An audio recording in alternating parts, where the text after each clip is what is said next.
الحمد لله رب العالمين، والصلاة والسلام على سيدنا وحبيبنا محمد وعلى آله وأصحابه أجمعين. إيمان داران خواناساني زۆر بەڕێز، لەم وتارەدا لەم ڕۆژی هەینەدا دەچینە خزمەت قورئانی پڕ بەرەکەت و بەخشش. دەچینە خزمەت سوورەتی المجادلە ئاەتی 22 بەشێک لە ئاەتەکە وەردەگرین. دەرسی دین و ژین لە خزمەت قورئانە لە خزمەت ئاەتی 22 سوورەتی المجادلە بە ئیزنی خوای پەروەردگار لەگەڵ جەنابتاندا لەم وتاری ڕۆژی هەینەدا وەردەگرین.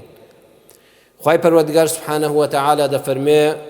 لا تجد قوما يؤمنون بالله واليوم الآخر يوادون من حاد الله ورسوله ولو كان آباءهم أو أبناءهم أو إخوانهم أو عشيرتهم. خوای پەروەردگار دەفەرمێ هەرگیزە و هەرگیز دەستان ناکەوێ کەسانێک کە ئیماندارن بەخوا، ئیماندارن بە ڕۆژی دوایی، لە ناخی دڵەوە خۆشەویستیان هەبێ،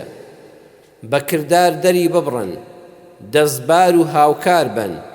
دەستخۆشی بکەن، دڵخۆش بن بە کەسانێک کە حاد الله وەڕەسوولە، کە دوژمنی سەرسەختی خوا و پێغەمبەری خوان صلی الله عليه وسلم. ولو كانوا آباءهم، با ئەو کەسانە باوکی خۆیان بن، ئەو ئەبناءهم یاخود کوڕی خۆیان و نەوەی خۆیان بن، ئەو ئیخوانەهم یان برای دایک و باوکی خۆیان بن، ئەو عەشیرەتەهم یان هۆز و قەوم و بەرەبابی خۆیان بن. لێرەدا بەڕێزان با سەرنجێکی ورد لەسەر ئەم بەشەی ئاەتەکە بدەین. پەروەردگار دەفەرمێ یەکەم لا تەجید، و هەرگیزە و هەرگیز ئەم دوو شتە بەیەکەوە کۆ نابنەوە. بە دڵنیاییەوە لە ناو دڵێکە ئیمان بەخوا و بە ڕۆژی قیامەت، بە ڕۆژی دوایی، لەگەڵ خۆشویستنی دوژ کافرانێک کە دوژمنی سەرسەختی خوا و پێغەمبەری خوان صلی الله عليه وسلم دڵنیا بن بەیەکەوە کۆ نابنەوە. ئێمە دوو شتمان هەیە بۆ ڕوونکردنەوەی جەنابتان، بۆ بەرچاوڕوونی جەنابتان: التعاکس لەگەڵ التەناقض. تعاکس ئەوەیە دوو شت دژ بە یەکن، دوو شت پێچەوانەی یەکن. بۆ نمونە ڕەش و سپی، ئەم دوانە ڕاستە پێچەوانەی یەکن، بەڵام دەکرێت هەردووکیان هەبن، لە یەک کاتە هەردووکیان هەبن. بیهێنە بەرچاوت دیوارێک، لایەکی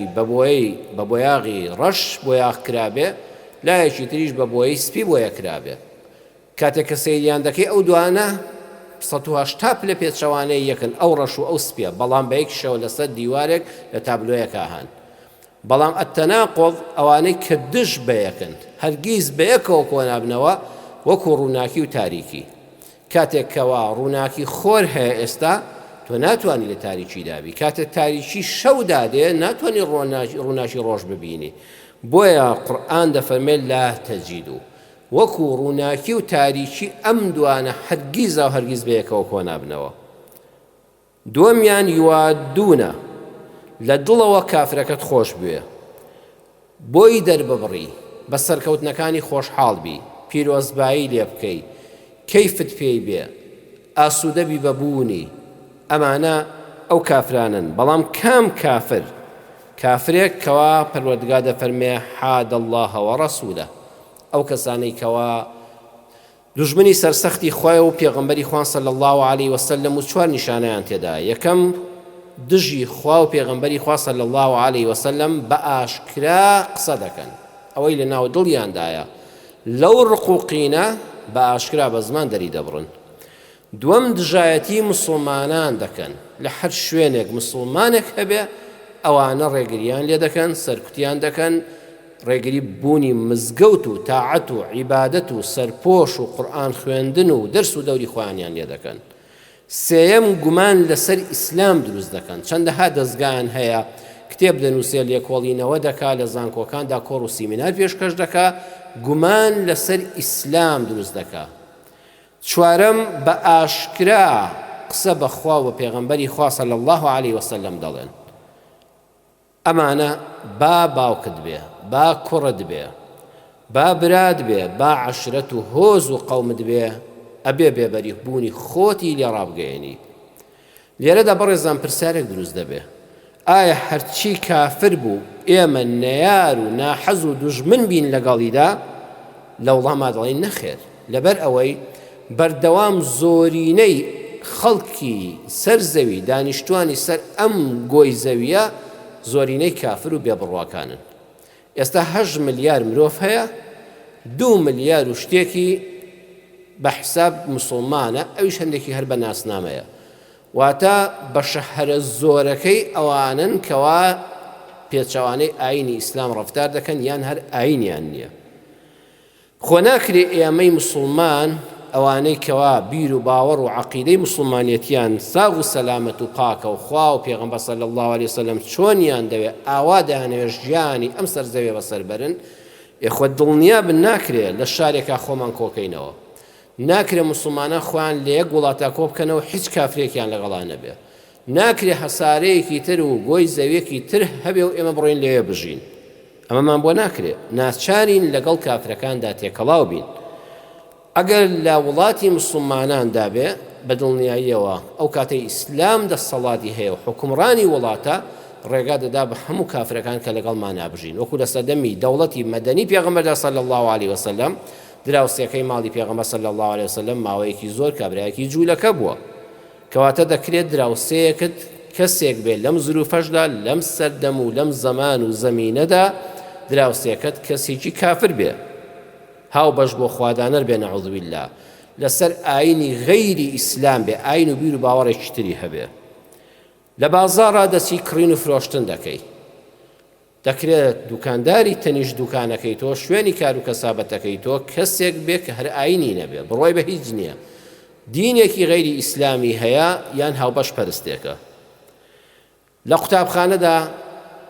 لە خوێندنگاکاندا، لە زانکۆکاندا، لە خوێندنی باڵادا جەنابەت دەخوێنی تەماشا دەکەی ئەوەی لە تەنیشتەوەیە کەسێکە کەوا موسڵمان نییە، یان ئەو مامۆستایی لە زانکۆدا دەرست پێ دەڵێ یان لە ئامادەی یان لە بنەڕەتی دەکرێت مامۆستایەکی غەیری موسڵمان بێ و لەسەر ئاین و بیر و باوەڕێکی تر بێ. ئەچیتە نەخۆشخانەیەکەوە بە هەمان شێوە دەکرێت دکتۆرەکە کەسێکی ناموسڵمان بێ، دەکرێت تۆ لە ژوورێکان نەخۆش بوو لە تەنیشتەوە لە قەرەوێڵەکەی تەنیشتەوە نەخۆشێک هەبێ و هاوبیر و باوەڕ و ئاینی تۆ نەبێ.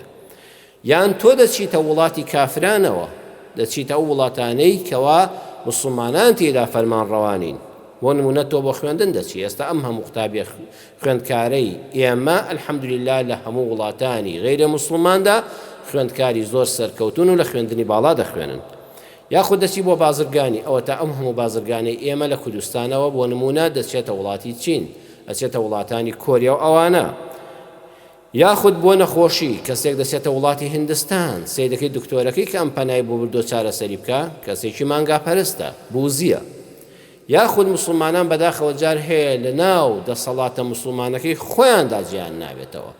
ئەو کەسەی بە ناوی ئیسلامەوە فەرمانڕەوایی دەکا بۆ خۆی کەسێکی دیکتاتۆر و ستەمکارە،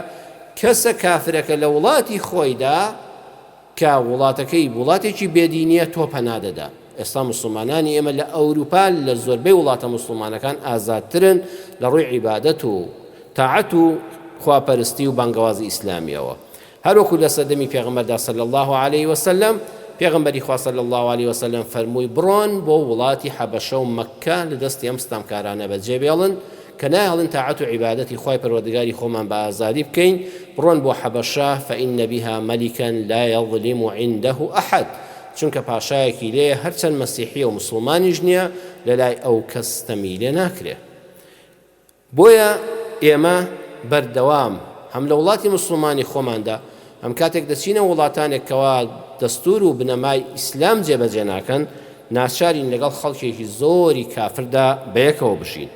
کەواتە دژایەتی ئێمە کە لە ئاەتەکەی قورئاندا باسی کرد فەرمووی ئەگەر دەتەوێت ئیمانداری بە حەق بی، بە موسڵمانیەتی بژی و بە موسڵمانیەتی بمری و ئەو دڵت سەلامەت بێ و خوای پەروەردگار ڕەحمت پێ بکە، ئیمان سەلامەت بێ، نابێت دڵەکەت خۆشەویستی کافرێکی تێدا بێت کە دوژمنی سەرسەختی خوا و پێغەمبەری خوا صلی الله علیه وسلم. بەڵێ خوا دیاری کرد ئەو کافرەی بە ئاشکرا شمشێری هەڵکێشاوە بە ئاشکرا زمانی بەڕەڵا کردو بێمنەتانە قسە بەخوا و نەعوذ بالله بە پێغەمبەری خوا نەعوذ بالله دەڵێ. بەڵام ئەی ئەگەر کافرێک لە دڵەوە لێوی دەکرۆشت لە دژایەتی و ڕقی خوا و پێغەمبەری خوا صلی الله عليه وسلم، بەڵام لە ژێر لێوەوە دەیوت ڕاستە و خۆ دەری نەدەبڕی بە ناڕاستە و خۆ دەیوت ئەگەر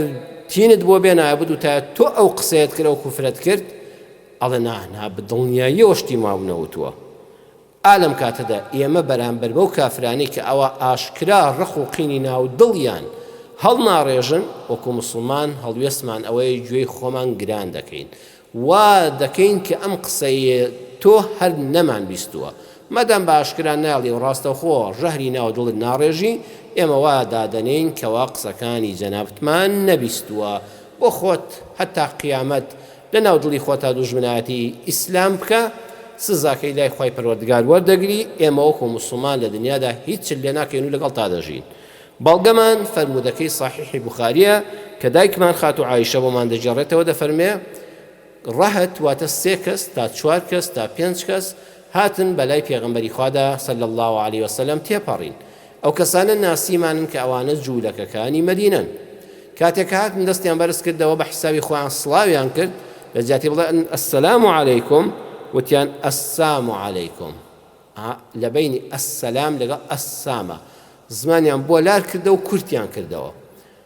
ئەسسەلام عەلەیکم یعنی ئاشتیتان لەسەر بێ سڵاوتە لێ بێ، بەڵام ئەسسام عەلەیکم یعنی مردن بۆ ئێوە یاخوا لە ناوچن یاخوا بە هیلاکچن یاخوا مردن بەشتان بێ لە ناوچوون بەشتان بێ ئەومان ناکەیەتی. ئەوان بە پێغەمبەری خۆیان گوت صلی الله عليه وسلم یاخوا مردن بەشت بێ و لە ناوچی، بەڵام لە ژێر لێ وتیان بە حسابی خۆیان کە پێغەمبەر صلی الله عليه وسلم وا تێدەگا پێی دەڵێن ئەسسەلام عەلەیکم. لەو کاتەدا خاتو عایشەی دایکمان دایکی ئیمانداران خێزانی پێغەمبەر صلی الله عليه وسلم ئەو ئافرەتە ژیر و وریا و تێگەیشتووە بە هەستا یەکسەر وەڵامی دانەوە فەرمووی وعەلەیکم السام واللعنە یەخوا مردن بۆ ئێوە بێ یەخوا لە ناوچوون بەشی ئێوە بێ هەی نەفرەتی خواشتان لێ بێ. پێغەمبەر صلی الله عليه وسلم لەم کاتەدا سەرنجی فەرمودەکەی صحیحی بوخاری بدەن بەڕێزان دەستخۆشی لە دای عایشە نەکرد، نەیفەرموو هەی ئافرین شێرژن بەخوا چاگلوتت شکاندن، نەخێر بەڵکو سەرزەنشتی دای عایشەی کرد فەرمووی ئەی عایشە مەهلەن یا عایشە لەسەرخۆ هێواش بە عایشە هێواش بە ئارام بەوە.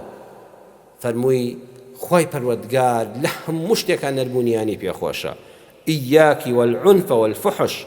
تکە زۆر خۆت پارێزە ئەی عایشە خاتون زۆر خۆت بپارێزە لە توندوتیژی هەروەها زۆر خۆت پارێژە لە زمانی زبر بەرامبەر بە خەڵک بەکاری مەهێنە. خاتو عایشە دڵ عەرزم کرد ئەوە لەم تەسمع گوێ لێ نەبوو چیان وت ئەوانە وتیان ئەسسام عەلەیکم مردن بۆ پێغەمبەری خوا صلی الله عەلەیهی وسەلەم مردن بۆ محەممەد ناگوت ئەسسەلام عەلەیکم من چاکیان لێ حاڵی بووم. پێغەمبەر صلی الله عليه وسلم نەیفەرموو بەخوا ڕاست دەکەی بەخوا منیش وا تێگەیشتم بەڵام ئێستا ئێمە بووین بە دوو شاهید ئادەی بنێرن سەحابە بنێرن حەسیر مەیدانێکی چاکیان بکەن یەکی چەند ساڵ بیان خەنە زیندانەوە بە تۆمەتی سوکایەتی کردن بە سەرۆکی یەکەمی وڵات چونکە پێغەمبەر صلی الله عليه وسلم جگە لە پێغەمبەراتی صلی الله عليه وسلم ئەو کاتە سەرۆکی یەکەمی دەوڵەتی مەدینەی پیرۆز بووە کە هەموو پێکاتەکان بە موسڵمان و غەیرە موسڵمانەوە تیاژیاون هەر لە ڕووی دەستور و لە ڕووی یاساییەوە دەکرا ئەمانە مادام پێغەمبەر صلی الله عليه وسلم خۆی گوێی لە قسەکەیان بووە خاتو عایشە شاهیدە و دەتوانێت سوێند بخوا کەوتویانە ئەسسام عەلەیکم سزایەکی توندی چەند ساڵی بخرێنە زیندانەوە پێی یاسای وڵات لە هەموو وڵاتێکە ئەوە هەیە. بەڵام پێغەمبەر صلی الله عليه وسلم فەرمووی عایشە وازیان لێ بێنە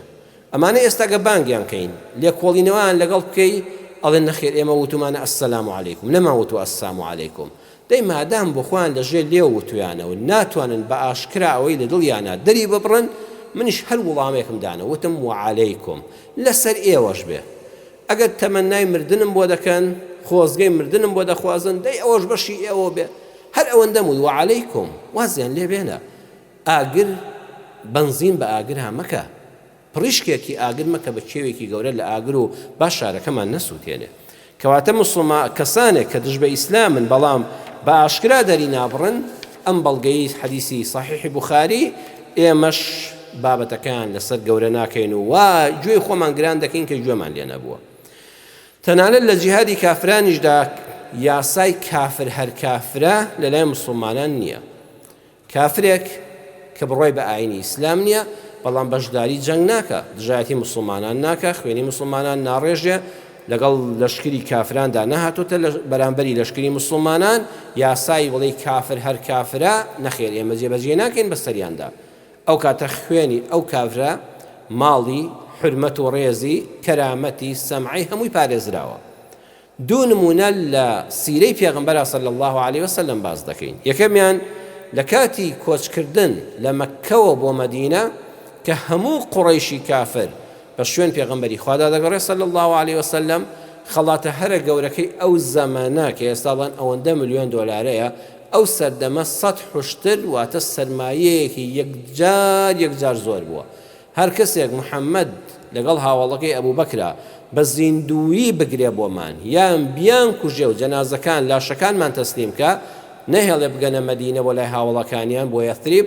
ئەوە ئێمە 100 حوشتری سووری عەرەبی دەدەینێ. بەڵام لەو کاتەدا بڕێزان سەرنج بدەن کافرەکان بێباوەڕەکان مشریکەکانی مەککە بە شوێنیەوەن، کەچی ئەو کەسەی کە دەلیلی پێغەمبەر صلی الله عليه وسلم ڕێنیشاندەریەتی و بە ڕێگا خێر و خواچەکاندا ڕێگاکان کە کافرەکان زەفەری پێ نابێن و پێیان دەڵێن لاڕێ ئەو شوێنانەی کەوا سەر لە نارەکەت دەشێوێنی، ئەو دەلیلە ئەو ڕێنیشاندەرە الدلیل مشرک، ئەوە مشریکێکە ئەو کەسە، ئەویش هەمان بیر و باوەڕی بتپەرستەکانی مەککەی هەیە، ئەویش لە ماڵی بتێکی داناوە و ئەڵڵا ناپەرستێ لەگەڵ ئەڵڵادا بتێکیش دەپەرستێ و کافرێکی زۆر پیسە. بەڵام ئەم عەبدوڵڵای کوڕی ئوڕەیقیت کە پێغەمبەر صلی الله عليه وسلم متمانەی پێکردووە، پیاوێکە بەرامبەرەکەی نافرۆشێ، بە پارەیەکی کەم ڕازی بووە پێغەمبەر صلی الله عليه وسلم لەگەڵ ئەبوو بەکرە بە ڕێگایەکی ئەمینە کە خۆی زۆر شارەزا و خەبیر و سەحرا پسپۆڕی بیابان و دەشت و دەرە بە ئەمانەوە بیانگەێنێتە مەدینە، کردارەکەشی جێبەجێ کرد، تەماحی 100 حوشترەکە نەیخەڵەتان. پێغەمبەر صلی الله عليه وسلم ئەم کابرایی زۆر جوان هەڵبژاردبوو. ئالێرەدا یاسای کافر هەر کافرە مشریک هەر مشریکە نەیخوارد. نەخێر تۆ مشریک بە دوو مادەگەڕێ و بە خوێنی سرم تینوە، بەڵام من سەر و ماڵی خۆم خوێنی خۆم تەسلیم بە کەسێک کردووە کە ئەویش مشریکە، بەڵام کەسێکە مرۆڤەکان نافرۆشێ، کەسێکە متمانەی خۆی نادۆڕێنێ، کەسایەتی خۆی نادۆڕێنێ، بیر و باوەڕی خۆشی بۆ خۆی. هەر لە کاتی کۆچکردن لە مەککەوە بۆ مەدینە پێغەمبەری خوا صلی الله عليه وسلم لەگەڵ ئیمامی ئەبوو بەکرا تووشێکی شوانێک بوون کە شوانەکە گەنجێکە ئەویش مشریکە. شوانێکە شوانی بۆ ماڵێک دەکات کە ئەمە مەڕووماڵاتی کابرایەکی بتپەرستی خەڵکی مەکەیە کە دوژمنی پێغەمبەری خوان صلی الله عليه وسلم خۆی هاوڵەکانیان تووشی دەربەدەری و ئاوارەیی کردووە. برسیانە و تینویانە و پێویستیان بە شیرە. ئیمامی ئەبوو بەکر دەچێتە لای گەنجەکە و بە شوانەکە دەڵێ ئەم ڕووماڵاتە هی چێیە؟ ئەڵێ من شوانم هی ماڵی فڵان کەسە. ئیمامی ئەبوو بەکر زۆر باش فڵان کەسی خەڵکی مەککە قوڕەیشە بتپەرستەکە دەناسێ. داوای لێ دەکە هەندێک شیریان بۆ بدۆشێ، ئەویش یارمەتیان دەدا و قاپێک دوو قاپ شیریان بۆ دەدۆشێ لە مەڕەکان و دایانداتێ. بەڕێزان سەیری وردی ئیسلام کەن. ئالێرەدا فوقەهای ئیسلام شەرعزانان لێکۆڵینەوەیەکی زۆر وردیان کردووە. ئەڵێن چۆن چ ڕێگایەک دەدۆزیتەوە بۆ ئەوەی بیسەلمێنی کە ئەمە کارێکی ڕەوایە کە ئیمامی ئەبوو بەکر کردوێتی، خۆ ئیمامی ئەبوو بەکر زانیوێتی ئەو شوانە هەر شوانە بە پارە شوانی دەکا، خاوەنی ماڕووماڵاتەکە نییە، چۆن داوای شیری لێ کردووە. سەیری ئەو وردەکاریە لەسەر قاپێک شیر، نەچۆ مەڕەکەی لێ بستێنە، نەچۆ شیرەکەی لە داگیرکە، نەچۆ چەند مەڕێک بەڕێ لەگەڵ خۆیاندا و بڵێ تۆ ماڵت لە مەککەدا گیر کردوم، کافر هەر کافرە. نە، ئیزنی لێ وەرگرت. ئیمامی ئیبن حەجەر، شێخی ئیبن حەجەر لە فەتح الباریدا دەفەرمێ ئیمامی ئەبوو بەکر لە شوانەکەی پرسیوە، خاوەنەکەت ڕێگەی پێداوی کاتێک کەوا دوو کەس سێ کەسی ڕێبوار و ماندوو تین و برسی بەلای ڕانەمەڕەکەتا هاتن، ڕۆڵی گیان بۆت هەیە دەستی یارمەتیان بۆ درێژکەی و قاپێک دوو قاپ شیریان بۆ بدۆشی و بیان دەیتێ.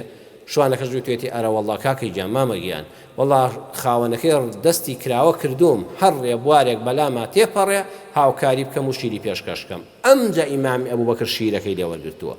سەیری ئەو وردەکاریەکان عولەمای ئیسلام لەسەر ئەوەش کۆڵی ویانەتەوە و ئەم بابەتیان دۆزیوەتەوە نمونەی دووەم پێغەمبەری خوا صلی الله علیه وسلم لە جەنگێک دەگەڕێتەوە 130 سەحابەی پایەبەرزی لەگەڵدایە لەو کاتەدا زۆریان برسیە و خۆراکیان پێنەماوە پێویستیان بە خۆراکە يمر بهم على رجل مشرك بغنم لەو کاتەدا ڕانەمەڕێکی گەورە بەلایاندا تێدەپەڕێ و تووشی یەکتر دەبن پێغەمبەری خوا صلی الله علیه وسلم 130 چەکداری لەگەڵدایە لە مجاهدینی فی سەبیل الله لە جیهاد گەڕاونەوە بەرامبەرەکە خاوەن مەڕەکە کابرایەکی مشریکە کابرایەکی بتپەرستە خاوەنی ئەم ڕانەمەڕە گەورەیە لە ڕووی جەنگیەوە ئەمانە لە جەنگی کافران گەڕاونەوە لە جەنگی ئەو مشریکانە گەڕاونەوە زۆر ئاسایی بوو دوومەڕ سێمەڕ دەمەڕ هەموو ڕانەمەڕەکە دەست بەسەرا بگرن و لە شوانەکەش بدەن و ئازاری بدەن و دەریشیکەن و بەدەستی خاڵی بینێرنەوە بۆ ماڵەکەی خۆی بەڵام نەخێر ئەمە دەستوری ئیسلام نییە ئەمە لە ئیسلامی ئێمەدا نەگونجاوە چونکە ئەم پیاوە خەریک کەسابەتی خۆیەتی خەریکی لەوەڕاندنی مەڕ و ماڵاتەکەیەتی لەو بیابانەدا حەقی کافرانێکی نییە کە شەڕ دەکەن ئەم بەس خۆی کافرە خۆی بتپەرستە لە ماڵەوە خەریکی بتپەرستی خۆیەتی بەڵام هیچ زەرەر و زیانێکی بۆ مسلمانان نییە هیچ جاتێکی ئیسلامی نەکردووە خەریکی کەسابەتی ژیانی خۆیەتی شمشێری بەدەستەوە نیە گۆچانی کەسابەتی بەدەستەوەیە مەڕ و ماڵاتی حەڵاڵی خۆیەتی بۆیە فەیەشتەری رسول الله صلی الله عليه وسلم منه شاة بثمنها سەری وردی فەرمودەکەکەن پێغەمبەری خوا صلی الله عليه وسلم کەوتە مامەڵە لەگەڵی مەڕێکی لەو شوانە کڕی بثمنها بە نرخی خۆشی نەیفەرموو کەمترت دەدەمێ ئەم مەڕە 2 دینار دێنێ من بە 1 دینار لێ دەکڕم کەیفی خۆتە هەراوەیە نەخێر لە بازاڕی شاردا بە چەندەی فرۆشی وتی بە ئەوەندە ڕێک پارەکەی وەکو خۆیدا مامەڵەی لەگەڵا کرد و هیچی لەکەم نەکردەوە ئەمجا حرمەتی پاراست نیشانی دا پێغەمبەری خوا صلی الله عليه وسلم ئێمە وەکو مسلمان دژایەتیمان لەگەڵ ئەو کافرانەیە کە بە ئاشکرا دژایەتیمان دەکەن و خوێنمان دەڕێژن و ڕێگری بڵاوبوونەوەی ئاینی ئیسلام دەکەن ئەینە تۆ کافری لە ماڵی خۆتدا کەسابەتی خۆت دەکەی مەڕداری خۆت دەکەی ئێمە ئەوەتانە مەڕێک لێ ناستێنین بە هەرزانتر لێ ناکڕین نرخی تەواوەتی مەڕەکەت دەدەینێ هەروەها قەدر و حرمەتی تۆش پارێزراوە قسەیەکی کاڵ و تاڵ و زبر و ناڕەحەتیان بەم شوانە نەوت بێ حرمەتیەکیان پێ نەکرد بەڕێزەوە بەڕێیان کرد و پاری خۆیاندایە بەڵێ ڕق و ناکۆچیمان لەگەڵ کافرێکە کە حاد الله وەڕەسوولە کە بە ئاشکرا دوژمنایەتی خوا و پێغەمبەری خوا دەکا صلی الله عليه وسلم باشە بۆچی دوژمنایەتی ئەوانە دەکەین بۆ دەبێ ئەوانەمان خۆش نەوێ بۆ دەبێ بە ئاشکرا دەری ببڕین کە ئەوانەمان خۆش ناوێ بەڕێزان چونکە ئەمانە ئەگەر خۆشەویستیان بۆ دەرببڕی ئەگە پشتیوانیان لێ بکەی وەڵام مادام باوکمە با مشریکیش بێ با دوژمنی خوا و پێغەمبەری خوش بێ صلی الله عليه وسلم وەڵام من هەر پشتیوانی دەکەم لەبەرەوەی باوکمە لەبەرەوەی کوڕمە لەبەرەوەی قەوممە لەبەرەوەی برامە عەشیرەتمە نە لەبەرەوەی تۆ کافری و بە ئاشکرا دوژمنایەتی خۆت بووە مسلمانان و ئەهلی ئیسلام ڕاگەیاندووە من پشتیوانی ناکەم و ڕقی خۆمت بۆ دەردەبڕم و لەگەڵن نیم و دڵخۆش نیم پێت و بە خزم و کەسی خۆ من نازانم بۆچی ئەمەی پێ بڵێن لەبەر ئەوەی ئەگەر پشتیوانی لێ بکەی ئەگەر دەستخۆشی لێ بکەی ئەگەر لەگەڵی پێ بکەنی ئەگەر خۆت بە پشت و پەنای بزانی پێی دەڵی فەرقی من و تۆ نییە تۆ کافرێکی دوژمنی خوا پێغەمبەری خوای منیش بەس ئەوەندەیە نوێژ دەکەم ئەینا هیچ فەرقێکمان نییە هیچ دڵم بۆ ئیسلام ناسووتێ ئەو کاتە بەڕێزان مەنعی هیدایەتی لێ دەکەی ئەم کافرە قەت بیر ناکاتەوە لە جاوە مسلمانەکەی خزممە کەسی خۆمە خۆ هەرەوەی نوێژ دەکا من چۆن دوژمنی خوا و پێغەمبەرم دوژمنی مسلمانانم وەڵای ئەویش وەکو من دوژمنە بەڵام ئەوەیە ئەو نوێژ دەکا و حەج دەکا و عومرە دەکا و ڕۆژی ڕەمەزان دەگرێت دەچێتە جومعە هیچ فەرقێکمان نییە ئەو کاتە هیدایەت وەرناگرێ ناگەڕێ بە دوی ڕێوازە ڕاستەکەدا بەهۆی تۆوە سووربوون لەسەر ئیمانەکە دوای لێ ناکە ئەم بیر بکاتەوە باشە ئەم پیاوە کە دوێنێ چەنی من خۆش دەویست کە برام بوو کە کوڕم بوو کە باوکم بوو کە قەومم بوو بۆ ئێستا ئاوا خۆی لێ بێبەری کردوم بە خۆی دادەچێتەوە بە خۆی دادەچێتەوە بە ئومێدی خوای پەروەردگار دواڕۆژ هیدایەت وەردەگرێت بۆیە ئێمە ڕقمان لە کردداری کافرەکەیە نەک لە شەخصی خۆی سەیدنا لوط عەلەیه السەلام بە قەومە بەدڕەوشتە پیسەکەی خۆی وت كاتك بيانوت قالوا لئن لم تنتهي يا لوط لتكونن من المخرجين. والله أجر وازنه هني أي لوط دڵنیا بە شار بە دەرت دەکەین لە چی وازنێنی لە ئامۆژگاریمان کاتێککە پێی دەوتن خی پەروەردگار مێینەکانی بۆ ئێوە دروست کردووە واز لەم فاحیشەگەری و نێربازیە بێنن وتیان ئەگەر بێت و واز لەو ئامۆژگاریانە نەهێنی دەمت دا نەخەی و هیچ کە زەجرمان بکەی والله شار بە دەرت دەکەین. قال إني لعملكم من القالين. برزان سيدي وديكاني قرآن كان لعملكم خلقينا من لكردوكاني إيوه بيزارم. قالين قال يعني البغض الشديد أخوار رقم لو كردو بيسي إيوه رقم لكردو بيسكتانا نقل شخصي خواتان دوام يعني معناي أوه قالين لآستي تاوانيك دا كزرركي بس بوتاك كزنية ئەم تاوانە قێزەونەی کە ئێوە دەیکەن کۆمەڵگە هەمووی لە ناو دەبا مرۆڤایەتی لە ناو دەبا کاتێک کە مرۆڤەکان جنسەکان لەگەڵ هاوڕەگەسخوازی خۆیان بکەن ئەو کاتە مرۆڤایەتی نەسلی نامێنێ ئەمەم کۆمەڵگە هەڵدەوەشێنێ قەت دەمەمدا ناخەم قەت لە ڕەخنەگرتن لە بەرامبەرتان بێدەنگ نابم ئەگەر شار بەدەرم کەن ئەگە بەربارانم کەن چیم لێ بکەن ڕەخنەتان هەل لێ دەگرم من حتا وەکوونێنەوە سەر ڕێگای ڕازواستان لێ ناهێنم لە ئامۆژگاری و لە نەسیحەت. لێرەدا بەڕێزان وانەیەکی زۆر گەورە بۆ ژیان وەردەگرین. فهو لم يكتفي باعتزال عملهم. لوط سيدنا لوط عليه السلام بەوەندە ڕازی نەبوو بڵێ والله من خۆم پاک و خاوێن دەگرم من لە حەڵاڵ نەبێ نزیک نابمەوە ئەو بەدڕەوشتێ ئێوە بۆ خۆتان مهم وێ من نایکەم نە بەوەندە وازی نێنە چونکە ئەو کاتە دەیانگوت لوط هەر خۆی کەسێکە حەزی بەم قێزەوە نییە بەڵام بەخوا دیارەوەی ئێمە ئەو حەزی باوەی ئەمە نییە کەیفی خۆیەتی دیارە قسەکەی ئێمە ڕاستە بیر و باوەڕەکەمان ڕاستە ڕەنگە بەیانی بێتە سەبیر و باوەڕی ئێمەش ئەو تا بۆ خۆی بێدەنگە لە ماڵی خۆی دانیشتۆ بەس بەشداریمان ناکە. وانەی ژیان بۆ ئەمڕۆ لەم قورئانە وەردەگرین تۆ جەناب لە فەرمانگەیەکەی لە کۆمپانیایەکەی لە دەستگایەکی حیزبی ئەم وڵاتەدای لەم کوردستانەدای سیرێکی لەو شوێنە بە ئاشکرا گەندەڵی دەکرێت لەو شوێنە بە ئاشکرا دزی دەکرێت لەو شوێنە بە ئاشکرا ناپاکی بەرامبەر بە گەل و نیشتیمان و سەربەت و سامانی ئەم وڵاتە دەکرێت ناکرێت تۆ بەس بە ئەوەندەی بڵێ والله من بۆ خۆم گرنگ ئەوەیە یەک دیناری حرام نەهاتۆتە ماڵمەوە یەک گەندەڵیم نەکردووە داوامی خۆم بە مەزبوطی کردووە خیانەتم لە خاک و خەڵکی خۆم نەکردووە لە نیشتیمانی خۆم نەکردووە حەقم نییە نا بەوەندە کافی نییە نانا ئەگەر هەروە بێ لەوە چ ئەو جەماعەتە گەندەڵ و دزوو لێدەرە بە تۆ بڵێن کوڕە بەخوا برا عەقڵی پێ ئەشکێوی ژۆکو ئێمە چەپ و گوب لێدا بەخوا برا دەترسێ لە دوا ڕۆژ دەترسێ وەکو ئێمە بەجەرگ نییە بەخوا ناوێرە قسە بکە نە نابێ بێدەنگبی نابێ بێ هەڵوێستبی وەکو چۆن لە مەجلیسێکی عارە خواردنەوە قومارکردنە دانیشی نابێ بڵێ وەڵڵای من نە قومار دەکەم نە عەرەق دەخۆمەوە بۆ خۆم دانیشتم چا دەخۆمەوە لێت قبوڵ ناکرێ نابێ بێ هەڵوێستبی چونکە ئەو کاتە پێت دەڵێن بەخوا فڵان کەس ڕەزیلە لە ترسی پارەکانی ناوێرە بەشداری مەجلیسی قومارەکە بکە ئێمە لەسەر حەقین خۆشی دەزانێ ئەوە تا لە ترسی پارەکانی قومار ناکە وەڵڵا لە ترسی تەندروستی و لە ترسی ڕەتداڕزینی گورچیلە و جگەر و لەشی ئەوە تا عەرەق نەگەڵ ئێمە ناخواتەوە لەوە چێ نەخۆشیەکی هەبێت لە ترسانە شەراب و عەرەق نەخواتەوە نەخێر کارەکەی خۆیان بەڕاست دەزانن باوە دەبێت تۆ هەڵوێستت هەبێ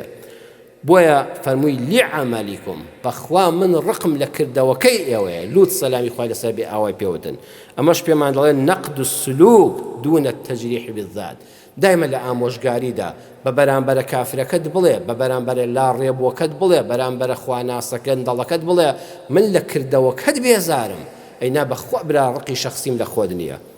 هەموو قورئان ئەمەی تێدایە بەڕێزان سەیری وردی قورئان کەن لە یەک شوێنانە بێ لە باسی فیرعەونانە بێ لە باسی فیرعەونە فیرعەون و دار و دەست و سەربازەکانی ئەوەندە پیس بوون